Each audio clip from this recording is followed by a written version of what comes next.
to class. This is lesson 32 on the science class. And today we are going to talk about crystals, and we have a special guest with us, Ron Crockett, that is Rodney's father. So we are going to start. Mac is having some audio troubles, okay? And we hope that he's able to join us correctly soon. All right. So let's get started and to give the time now to Ron. Okay, he's going to tell us about his experience with diamond crystals. Okay, and go ahead. You can take it from there. All right. Well, can you see my video? No. Can you see my? So if I hit this button right here, can you see me now? Now we can. Okay. Now we can. Yeah. All in fact, right. In order to give you more screen, I'm going to stop my video. Okay. So you have more room in your screen to show us. Right. Okay, well, just to begin with, let's start talking about the diamond. The diamond crystal is a very interesting crystal. It's one of the hardest crystals known to man. It also has some other really interesting properties. It has some of the highest thermal conductivity of any material known to man. It also has one of the lowest coefficients of friction known to man. And so this the diamond crystal is really, really interesting. Now, the diamond crystal is made out of carbon. So carbon is a pretty common element. If you say, well, how this is made out of carbon, our bodies have a lot of carbon in it. Trees have carbon in it. Coal has carbon in it. Anyway, carbon is one of the building blocks of most of the vegetable matter that exists out there. Anyway, carbon can exist in lots of different forms, and one form of carbon is unorganized carbon. They call it amorphous carbon. And amorphous carbon it would be basically like soot, or even coal is amorphous carbon. If you were to take that carbon and then a little bit, then you can come up with a material named graphite. Now, graphite is still a carbon structure, and it's a hexagonal crystalline structure of graphite, of carbon. Anyway, and that's what graphite is made out of. Now, you can also take that carbon and form it into another grow it into another crystalline shape, and you can see we're seeing a lot of different carbon shapes. The B carbon right there is more like graphite. You also have a bunch of interesting things going on there with buckyball crystals and carbon nanotubes, all sorts of things going on in that screen. Anyway, if you were to take carbon atoms, and I'll just show you a picture on my camera right here. This is the crystalline structure of a simple single diamond atom. It actually takes 4 carbon atoms, and when you can form carbon into a crystalline shape where you basically have 4 carbon bonds for every atom, and you form it in this tetrahedral type shape, that is what makes diamond, and that's the building block of the diamond crystal. Okay. I don't know if everybody can see that very well or not. Diamond crystals are very interesting. Man has tried for centuries and centuries to grow diamonds, and some of the alchemists back in the Dark Ages, did all sorts of experiments to try to grow diamonds.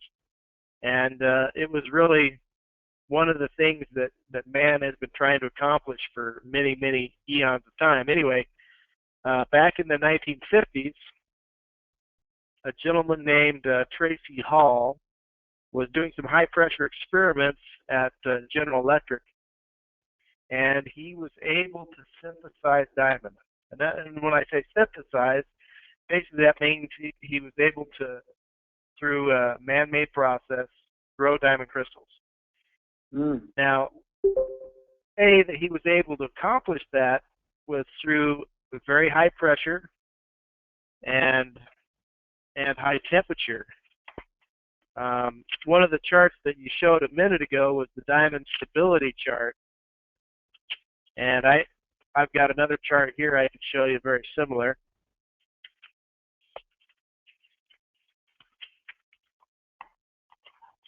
Anyway, basically, this chart here is showing you certain areas where diamond can be grown and made. This is also showing some CDN in there. Okay. Basically, so that chart shows the relationship between pressure and temperature. That's correct. Now, there's one of the key things that he actually stumbled on in the experiments that allowed him to grow diamond. That is that in the presence of a catalyst, he can grow diamond in a very short manner. Normally, diamond grows down in the earth, and it takes a very long time for a diamond crystal to grow down in the earth. Most of the theories about how those diamonds grow down in the earth are basically through a chemical vapor deposition process. And it generally takes a long time, and it's a very, very slow process. Now, what this gentleman, Dr. Hall, was able to do is that he was able to go up to high pressure in a high-pressure apparatus, and I could show you a picture of what his high-pressure apparatus looked like. Basically, we call it a belt press. And so basically inside this chamber right here, he's got basically a punch down on the top and a punch on the bottom. He was able to compress things and get things up into very high pressure. In fact, your chart that you're showing there right under characteristics, that is a pretty good chart showing where diamond is stable and where graphite is stable. Anyway, he was able to get here. Yep, that's exactly right. So up in the diamond zone, you know, there you're looking at gigapascals, and around 10 gigapascals, that's what kind of pressure he had to achieve. Yep, right in that area.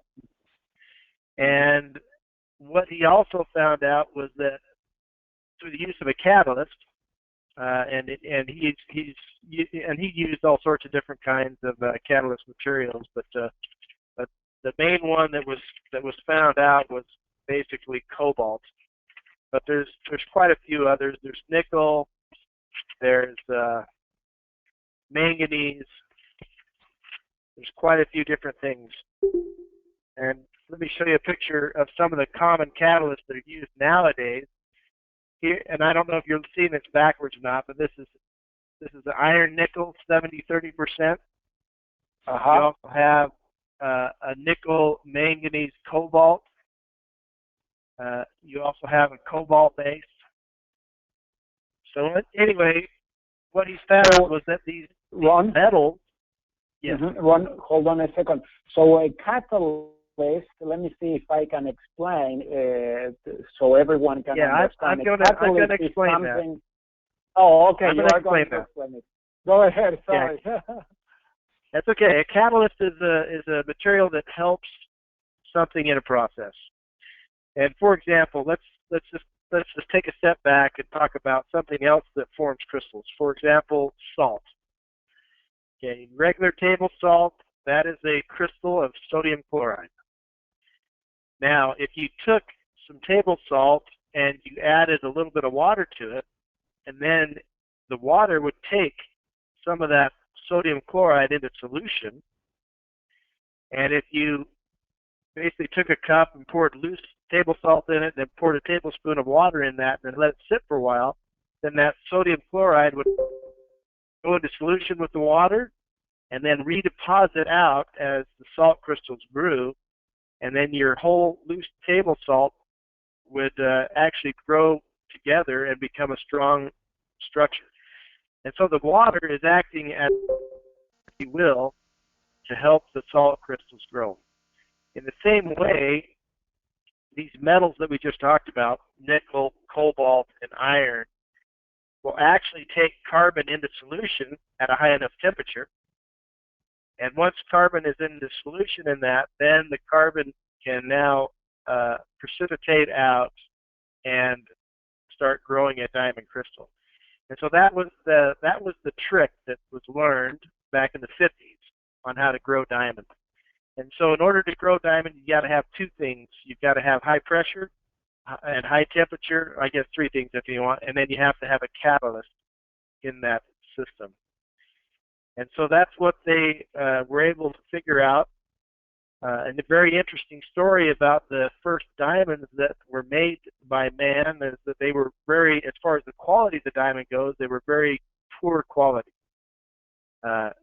The technical term for it is that they were resin bond diamond. And basically what that means is that the diamond crystals grew very, very rapidly.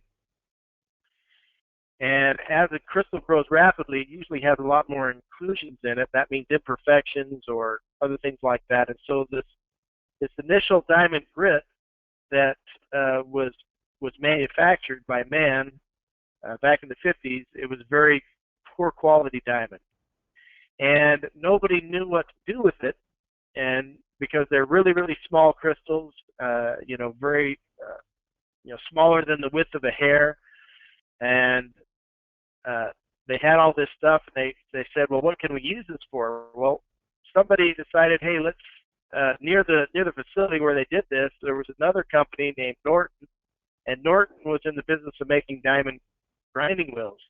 Now, at the time, Norton made diamond grinding wheels using natural diamond. And so they would take natural diamond stones from the earth and crush them up and put them into their grinding wheels.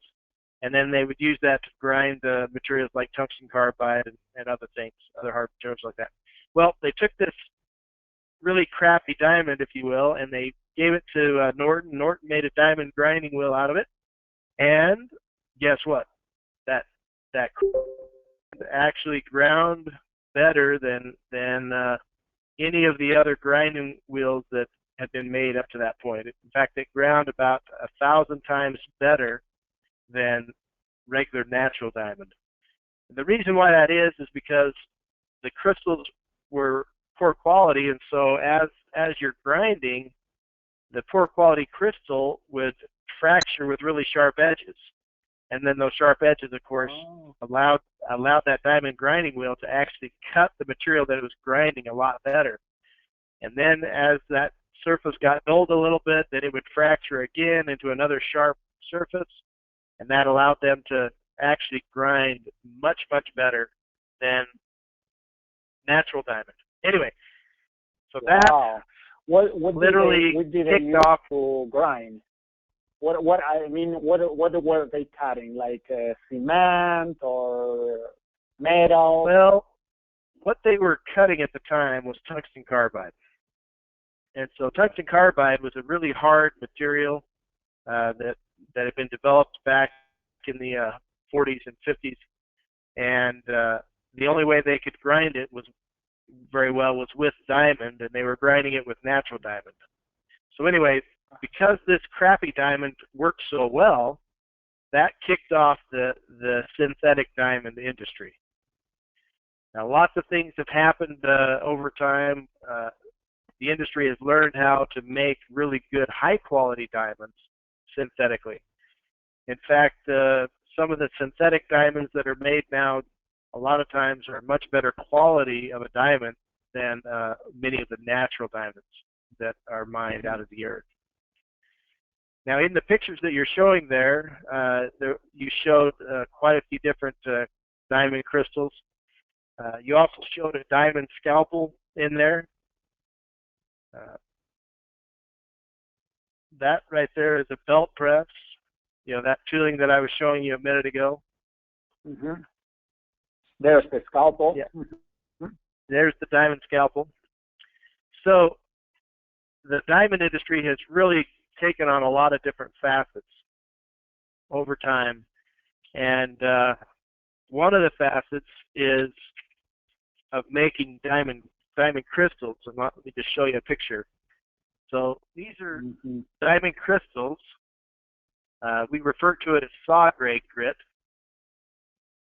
And as you can see, these crystals have a nice shape to them. That shape, we call it a cubo-octahedron shape. And diamond grows in quite a few different shapes. It's very, very interesting. Let me show you another picture in line with this.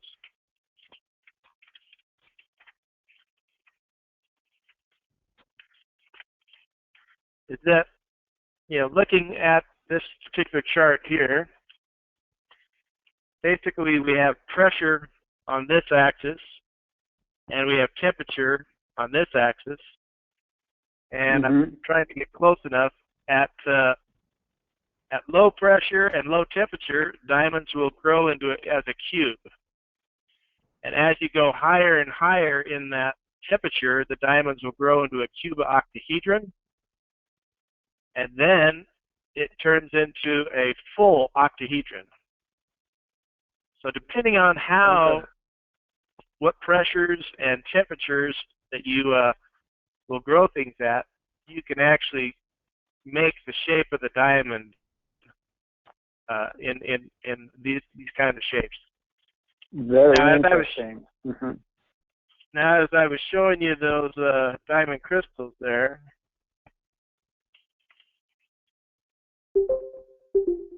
diamond crystals have a lot of other uses now in industry. You know, the initial crystals didn't look as nice as this. The initial crystals were called resin bond diamond.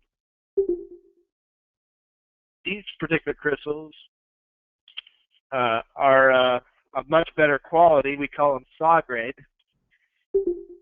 crystals. They actually use those because they're so hard and so good a quality. They use those to cut through concrete.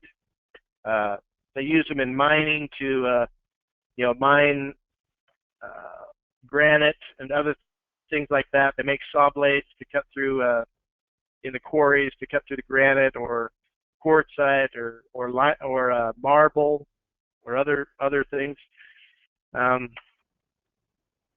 It's a huge industry all by itself.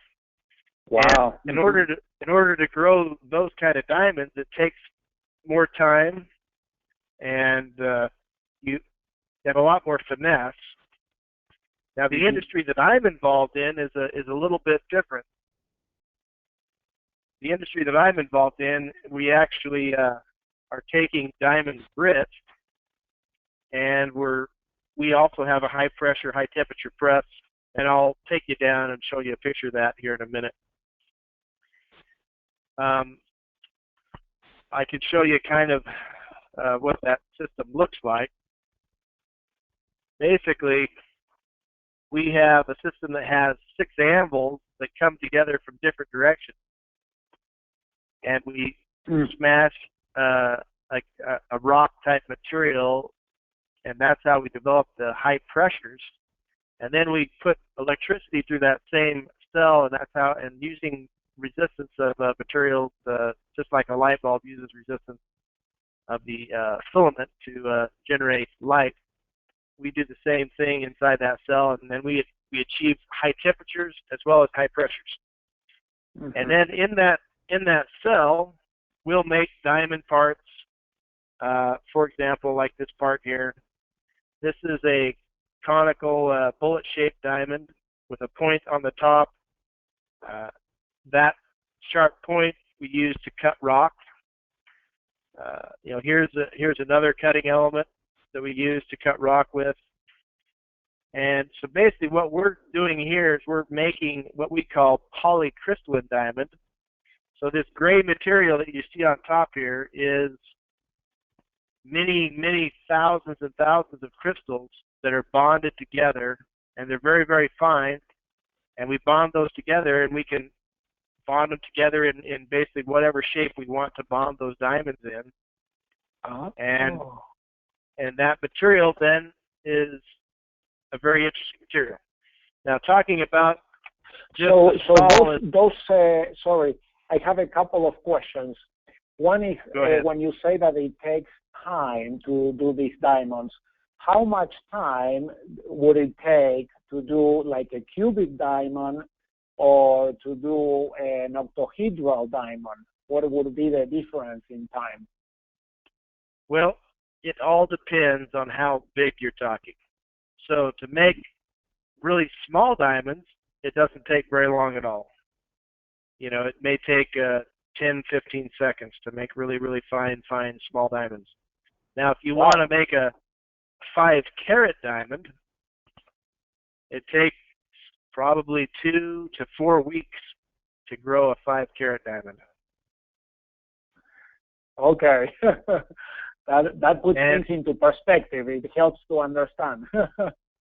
Yeah, it's when they are growing these diamonds like this, and depending on the size, that's usually going to take anywhere from a few minutes to 10, 15 minutes to grow crystals on the sizes that the industry uses all the time.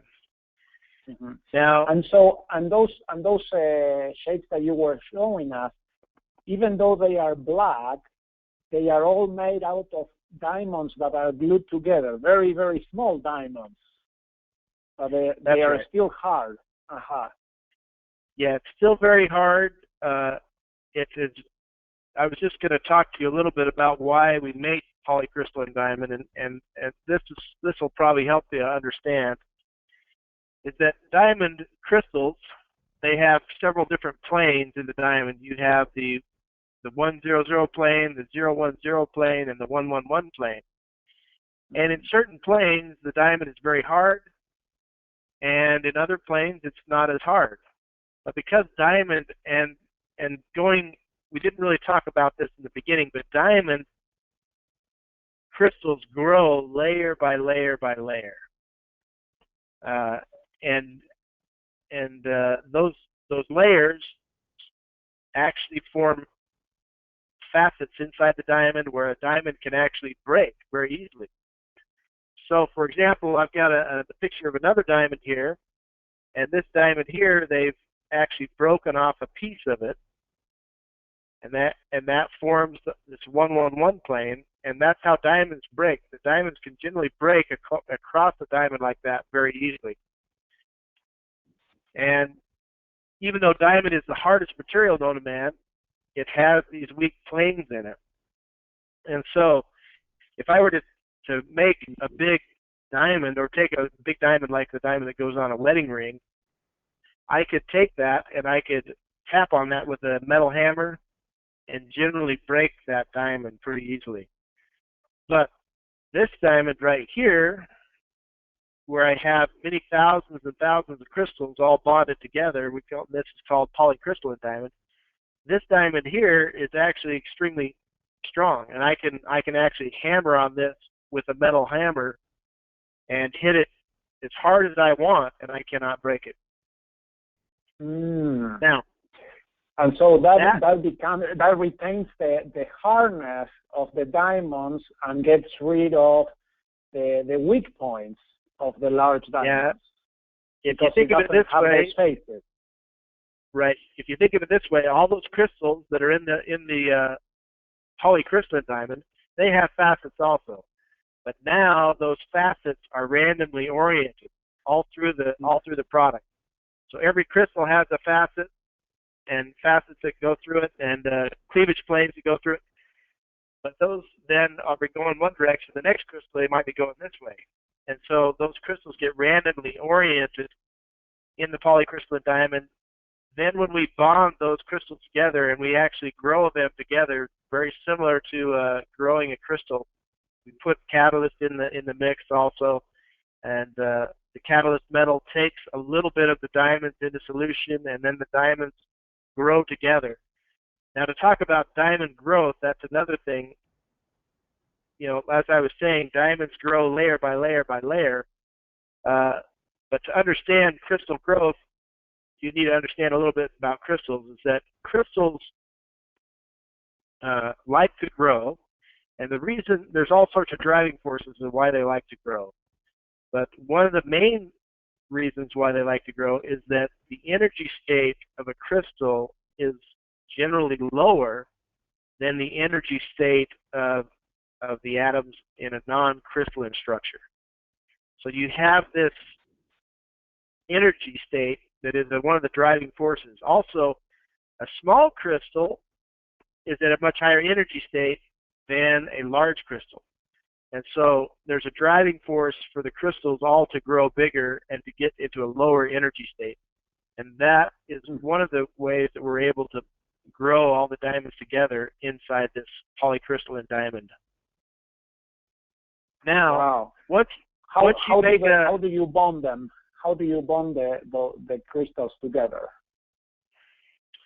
Well, inside the press, that I was showing you those 6 ambles, and we could go take in fact, maybe we ought to, I'll just take you down and show you a picture of that, if I can get my camera to switch around.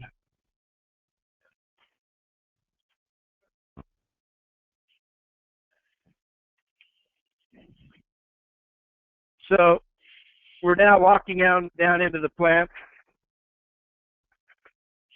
This is awesome.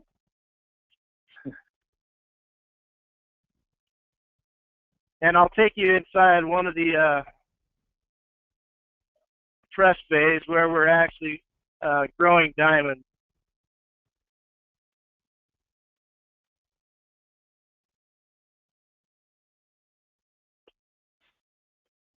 Got it.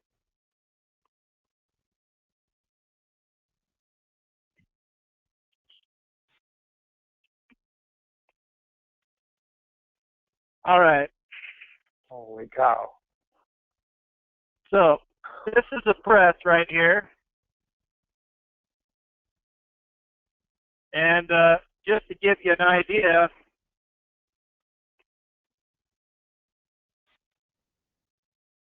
one second. My camera quit working here. Okay, so yeah, we see just one second. The image there of the ambles. They are a lot larger than I imagined, really. This is so cool. Well, my camera just quit working. Oh dear, I don't know why it quit working. Just one second. Oh yeah, it was going well. Go ahead. You need to set the laptop somewhere and take your time to reset it. That would be great. Okay. Actually, let me see if I can log in again. See if that will work. Yes. No can problem. You still hear me? No problem. Yes, we can.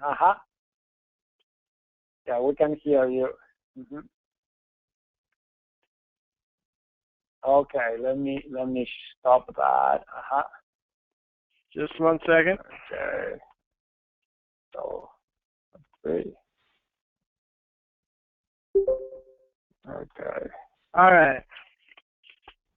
Do you see me again? Okay, yes. So I'm just going to put myself in view so that you can see how big it is. So, this machine's pretty tall. Let me switch that around. There you go.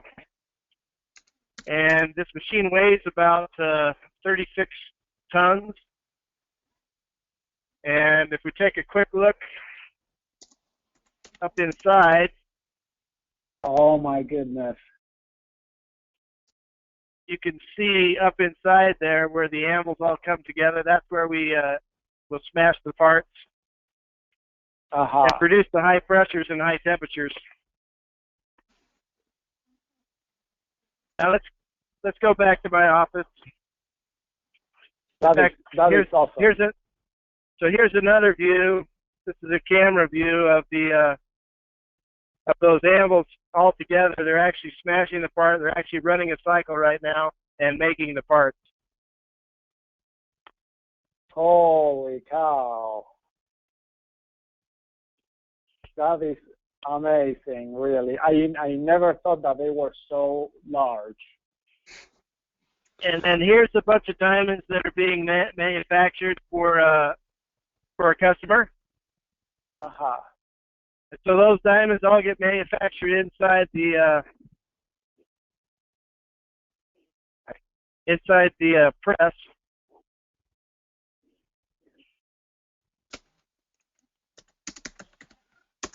That is awesome. Do you start with graphite or anthracite? What do you start with to put into the ambles? Well, let me see if I can swap my camera around again one more time. There we go. Basically, we start out with fine diamond grit. There's other companies that actually will take graphite and turn the graphite into diamond, and then they'll sort that diamond out, and then we'll buy that diamond material, and then that's when we'll take that diamond material and put it into a shape that we want to achieve, and then make a product.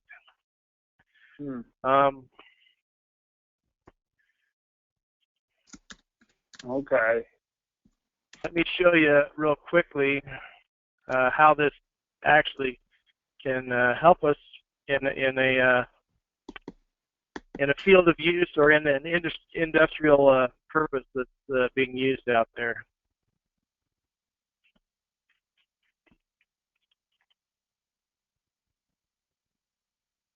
Okay. Wow, that is amazing, really. Thank you for sharing this. This is so interesting. So maybe you guys have seen milling machines like this that have been out milling up some of the roads around. Yes. Anyway, asphalt roads generally get milled by big machines like this, and they're actually removing a layer of the asphalt material.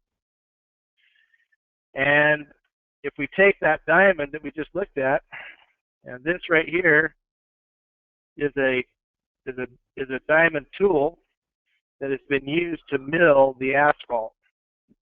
So up on top is our diamond part, and this particular part's is worn out pretty bad. But that tool right here is what is being used on this kind of a machine to mill up the asphalt. Now the diamond tool that I'm showing you here is a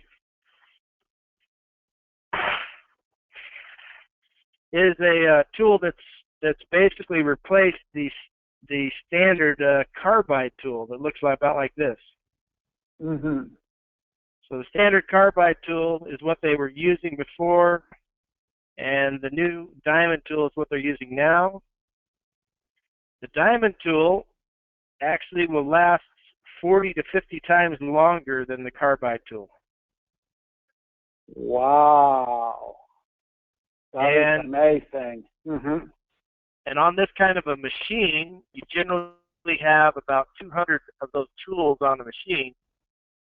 And a standard carbide tool, they would wear out every 4 to 8 hours. So the operator would have to climb under that machine and change out approximately 200 of these tools, every 4 to 8 hours. And so that takes a lot of time, and it makes their process pretty inefficient. With the diamond tool, their tools last 40 to 50 times longer. Now they don't have to change it as often, and now they also get a much better milled surface. There's quite a few advantages to it. So is this the diamond tool? Is it all diamond, bonded diamond, or is it just the tip part, the darker side that is bonded diamond? It's just the tip.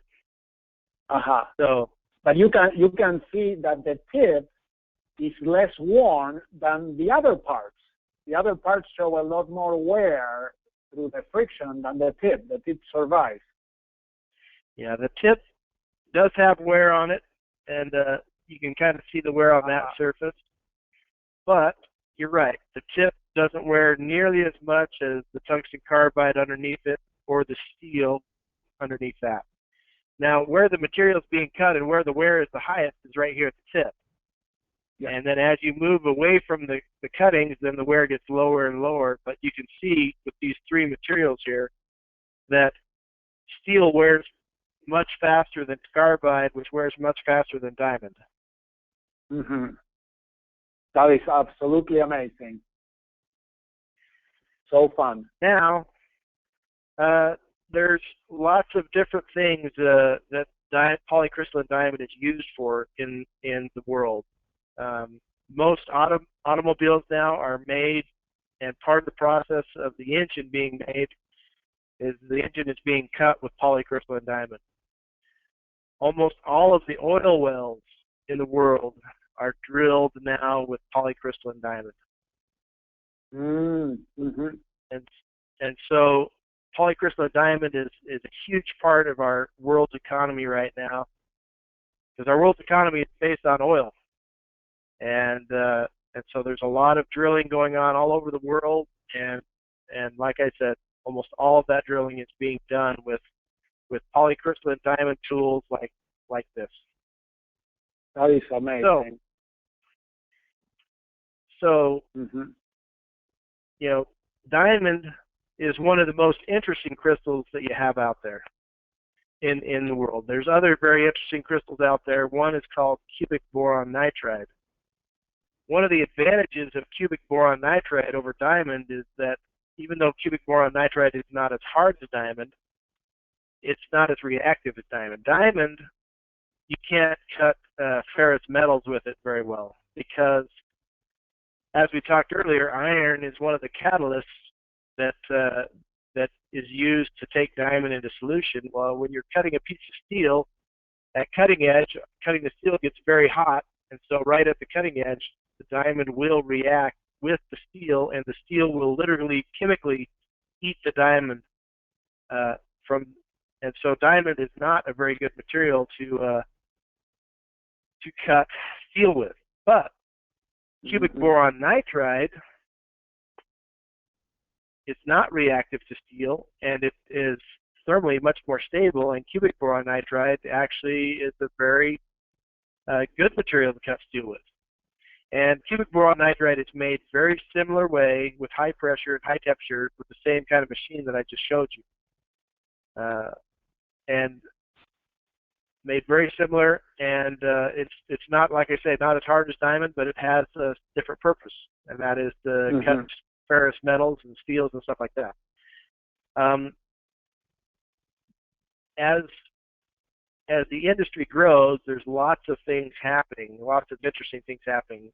Another way of making diamond is called CVD, or chemical vapor deposition. And in chemical vapor deposition, they'll create a chamber and they'll superheat some gases in there that usually contain carbon as part of the gas. For example, methane is one of the gases that they use in CVD processes. And methane is a hydrocarbon chain, and so there's lots of carbon in it, but they'll form a plasma using this methane, and they'll start out with a seed diamond down below that, and so even at relatively low pressures, they can actually grow diamond. But this process here that you're pulling up, this is the chemical vapor deposition, is the CVD process for growing diamond. Now, lots of different things can be done in CVD. For example, they'll grow the diamonds in a very laminar type growth. It's almost like columns. And they can grow CVD in columnar fashion pretty fast. But as it's in a column, then those diamond columns are not really bonded together. And so the CVD material by itself is pretty weak. Versus the polycrystalline material that we actually grow all the diamonds together, so it actually makes a very, very strong material. But CVD has its own good uses. You know, they're using it to make lenses. They're using it for thermal conductivity. They're using it for abrasive resistant surfaces. There's lots of uses for it. Another thing that's happening out in the industry right now is that they're actually growing single crystal diamonds, so gem quality diamonds with CVD.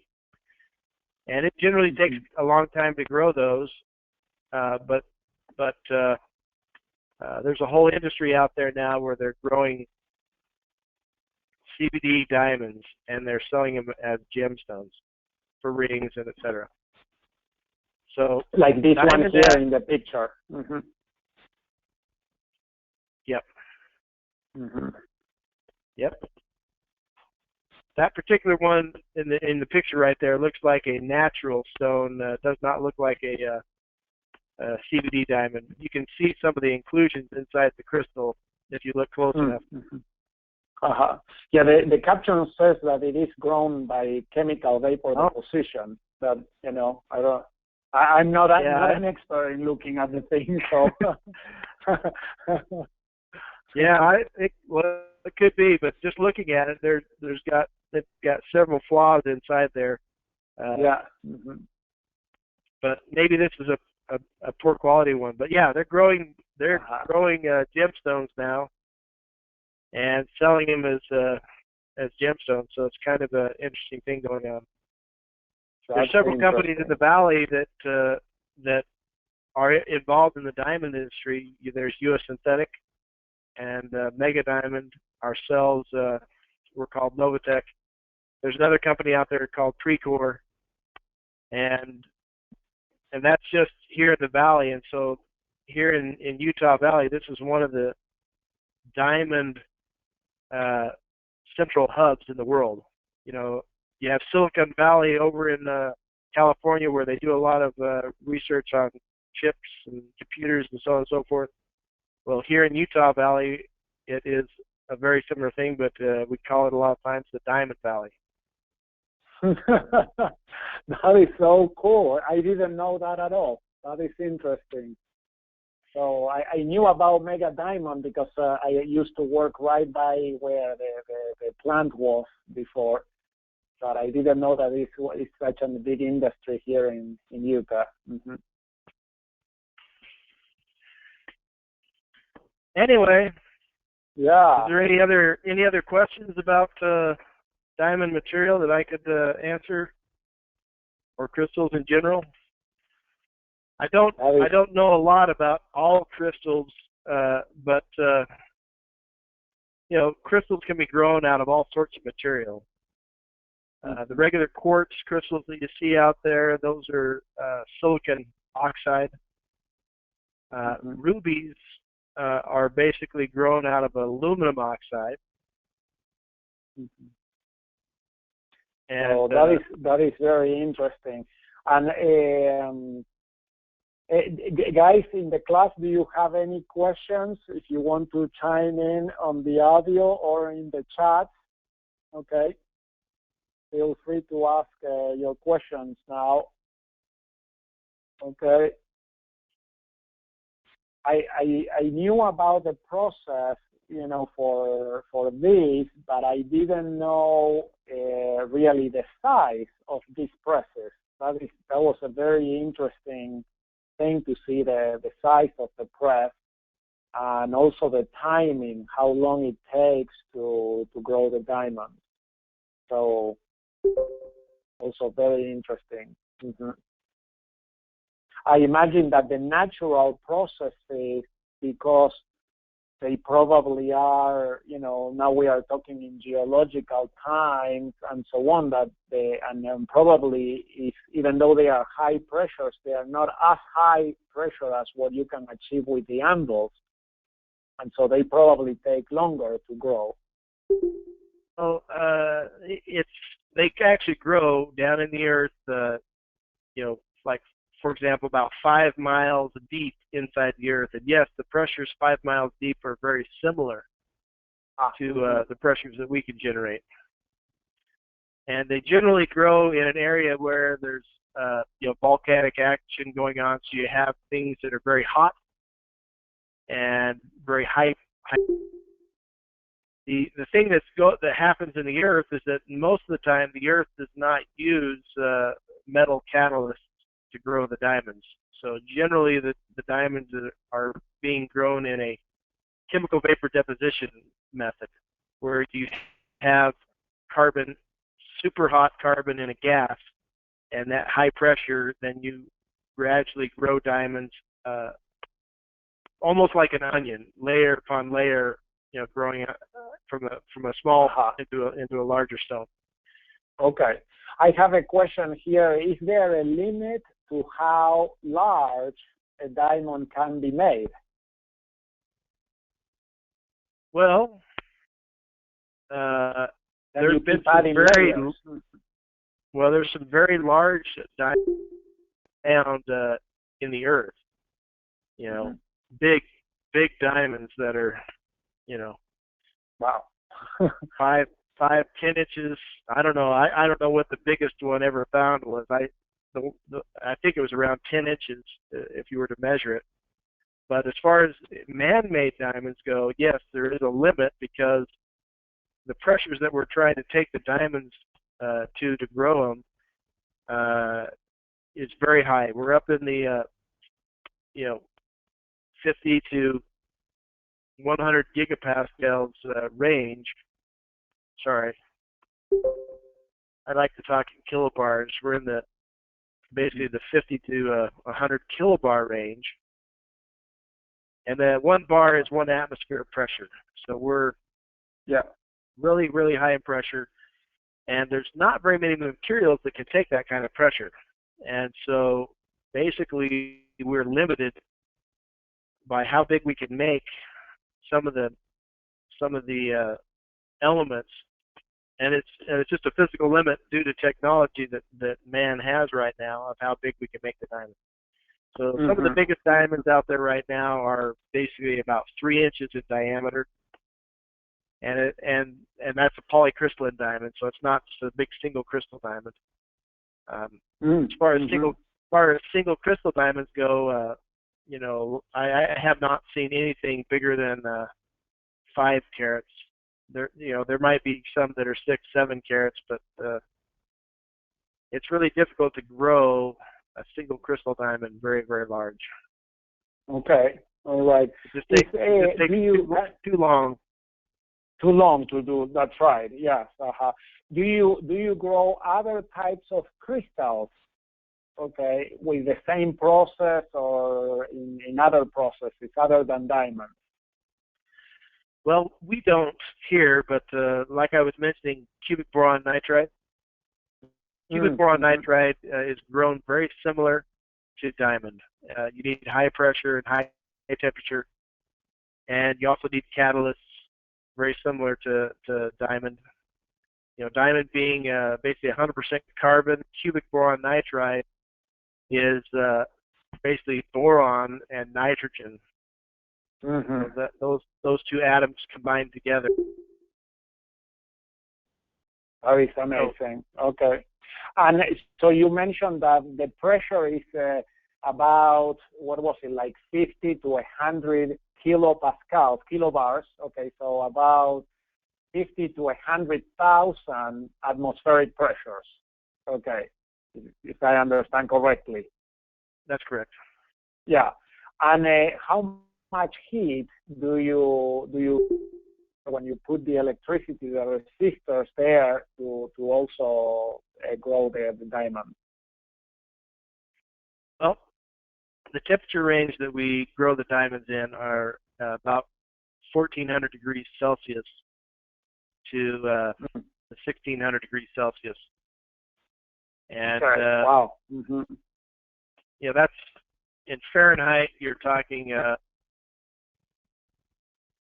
2,500 degrees Fahrenheit to 3,200 degrees Fahrenheit. Okay. So that is also similar to the type of temperature that you would see about 5 kilometers inside the Earth.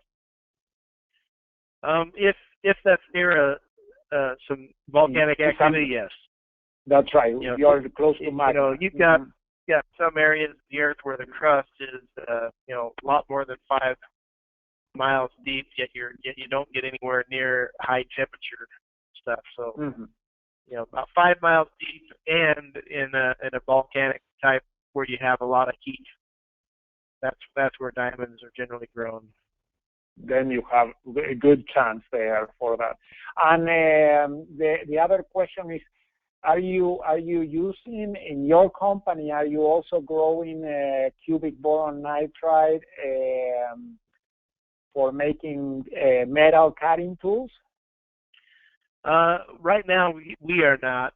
We have in the past, but that's not our focus right now. Other companies, Mega Diamond, used to do that. I don't know if they do it anymore. And U.S. Synthetic, they may still do that. I don't know if they are involved in that either. But there's several diamond companies in the world. You know, you have Element 6, which is located in South Africa and in Europe. You've got Sumitomo, that's in Japan. You've got Giljan, that's located in Korea, and then you have quite a few companies located in China. And a lot of these other companies are involved in CBN as well as diamond. It depends on what area the companies are focusing on. Novatek is a fairly small company, and so we are generally focused on some smaller areas. On the polycrystals. Yeah, on the polycrystalline diamond. We focus in the oil and gas industry, and also the road construction industry, like that milling machine.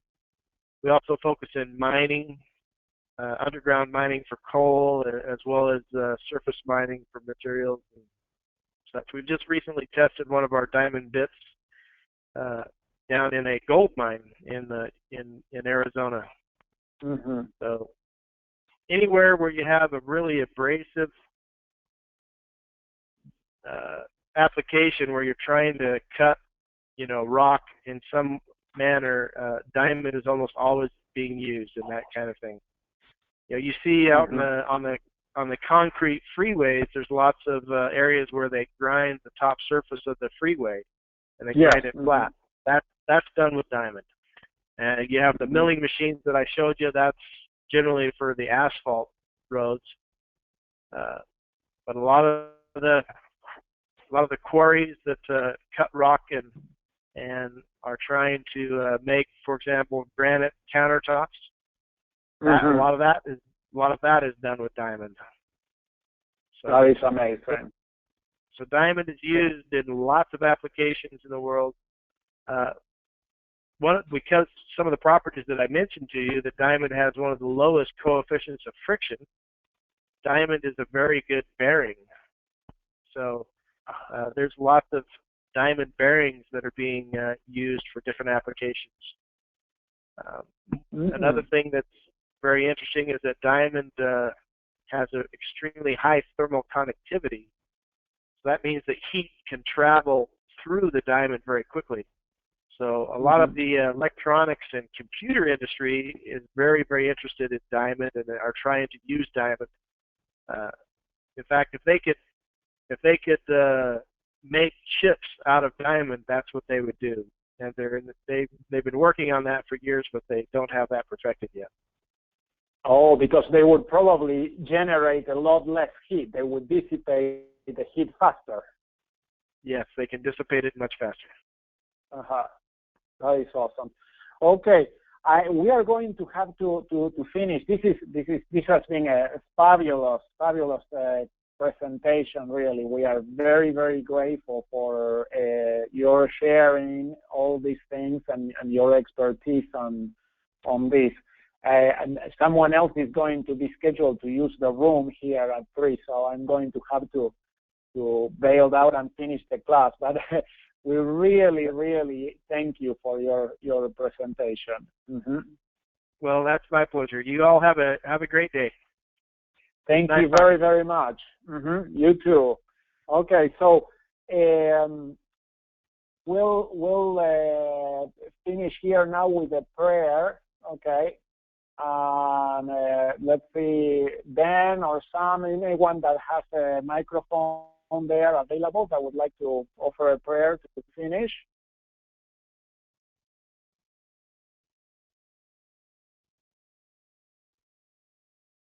Okay, I'll say the prayer if that is all right this time. Okay, so I'll go ahead. Dear Heavenly Father, we are grateful, Father, for this great presentation that Mr. Crockett gave to us and how clearly he explained all these things. We pray that thou may help us to be able to understand and see these applications of thy creations in a new light, a new way, and being able to appreciate the things that thou hast inspired good men to create for our use and benefit. We are grateful for all these things, Father, and say these things in the name of Jesus Christ. Amen. All right. Well, thank you, guys. Mm-hmm.